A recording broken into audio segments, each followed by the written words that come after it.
தமிழக காவல்துறையில் பணியாற்றும் வருண்குமார் என்கிற ஒரு காவல்துறை அதிகாரி நாம் தமிழர் கட்சியினுடைய தலைமை ஒருங்கிணைப்பாளர் அண்ணன் சீமான் மீது ஒரு அவதூறு வழக்கை தாக்கல் செய்திருக்கிறார்.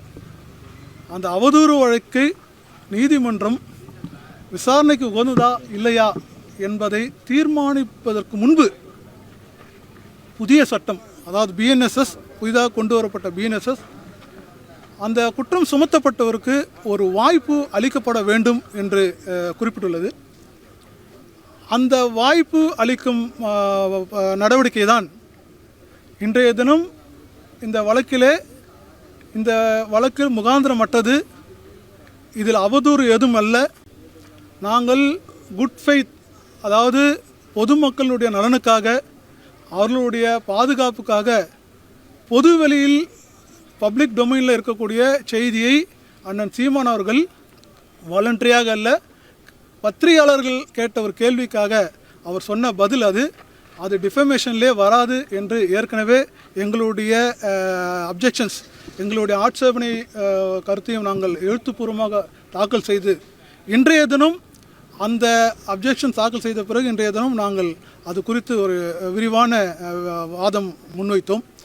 அந்த வாதம் முன்வைக்கப்பட்டதில் முதல் விஷயமாக இந்த நீதிமன்றத்துக்கு இந்த வழக்கை எடுத்துக்கொள்வதற்கு ஜூரிஸ்டிக்ஷன், அதாவது வரம்பு கிடையாது. ஏனென்றால் 225 of the BNSS very clear that before issuing summon to a person who is residing far away places not within the jurisdiction of the Honorable Magistrate Court, he should be before issuing summon, the magistrate should conduct an inquiry whether the complaint is false, whether the complaint got sufficient grounds. Only after that, only after satisfaction of the learned magistrate, then only he can proceed. Because this provision has been inserted by this new code as well as in the old code only to prevent the filing of the false cases against a person who is residing in faraway places for the purpose of harassment. For the purpose of harassment, only for prevention such the provision has been enacted. But this court, we pointed out that such a process was not taken and the 202 proceedings were not conducted. Therefore, it's a violation of the provisions. Therefore, the complaint is not at all maintainable. Thereafter, அதன் பிறகு அந்த நீதிமன்றத்துக்கு இதை எடுக்கக்கூடிய அந்த வரம்பு கிடையாது என்பதை எடுத்துரைத்தோம்.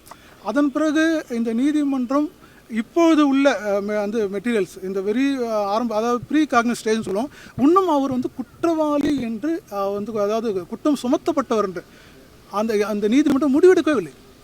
அதாவது காக்னிசன்ஸ் எடுத்த பிறகுதான் அவர் அக்யூஸ்ட், அதாவது குற்றம் சுமத்தப்பட்டவராக கருதப்படுவார் நீதிமன்றத்தால். அவர் அண்ணன் சீமான் அவர்கள் இதுவரை குற்றம் சுமத்தப்பட்டவர் என்று கருதப்படவில்லை நீதிமன்றத்தால்.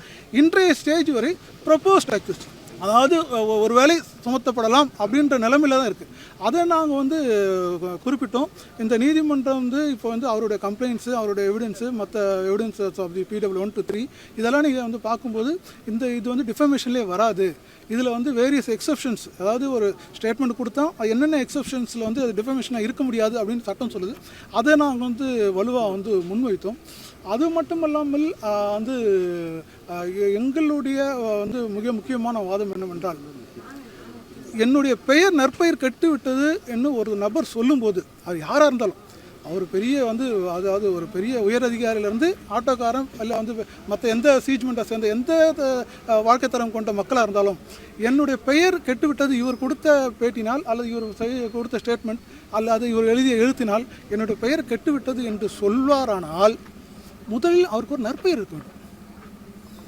அந்த நற்பெயர் என்பது இந்த வழக்கிலே இந்த புகார்தாரருக்கு 2015 இல்லை என்பதை நாங்கள் 2 ஜட்ஜ்மெண்ட்ஸ், அதாவது அவருடைய முன்னால் அவருடன் பழகி என்னை ஏமாற்றிவிட்டார் என்று குற்றம் சுமத்திய ஒரு பெண்மணி அளித்த புகாரின் அடிப்படையில் அவர் மீது பதியப்பட்ட வழக்கு, அந்த வழக்கு விசாரணை செய்யப்பட்டு அது உரிய முறையில் விசாரிக்கப்பட்டு குற்றப்பத்திரிகை தாக்கல் செய்யப்பட்டு சைதாப்பேட்டை நீதிமன்ற நிலுவையில் இருக்கும்போது அவர் நீதிமன்றத்தில் ஆஜராகவில்லை என்ற ஒரு காரணத்துக்காக சிறையில் தள்ளப்பட்ட அந்த செய்திகளையும், அது மட்டும் இல்லாமல் இந்த வழக்கில் வந்து சென்னை உயர்நீதிமன்றம் பிற்பாடு 2018 அந்த வழக்கை தள்ளுபடி செய்தாலும் அந்த பாதிக்கப்பட்ட பெண் உச்சநீதிமன்றத்துக்கு அந்த வழக்கை கொண்டு சென்று அந்த வழக்கில் உச்சநீதிமன்றம் மிக தெளிவாக காம்ப்ரமைஸ் ஆன ஒரு காரணத்தால் உச்சநீதிமன்றத்தில் நாங்கள் வந்து சமாதானமாக போகிறோம் என்று இருதரப்பும் சொன்ன காரணத்தால்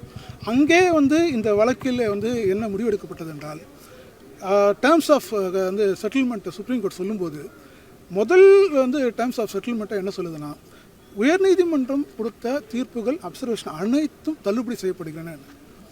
என்ன அர்த்தம்னா அப்போ ஒரிஜினலாக இந்த குற்றச்சாட்டு காவல்துறை தாக்கல் செய்த சைதாப்பேட்டை நீதிமன்றத்தில் தாக்கல் செய்யப்பட்ட குற்றச்சாட்டு உண்மை என்பதை உச்சநீதிமன்றம் உறுதிப்படுத்துகிறது. ஏனென்றால் அது பொய் என்று உயர்நீதிமன்றம் தள்ளுபடி செய்ததை அந்த உத்தரவை தள்ளுபடி செய்திருக்கிறது உச்சநீதிமன்றம். ஆகவே இது வந்து அவருடைய அந்த குற்றச்சாட்டு அனைத்தும் உண்மை என்பதை உச்சநீதிமன்றம் உறுதிப்படுத்தியிருக்கிறது. அதன் பிறகு அந்த வழக்கு உச்சநீதிமன்றத்தால் தள்ளுபடி செய்யப்படுகிறது. என்ன காரணம் தள்ளுபடி செய்யப்படுதுன்னா in view of the compromise, not on மெரிட்டில் வந்து அந்த உச்சநீதிமன்றம் அந்த வழக்கை தள்ளுபடி பண்ணல.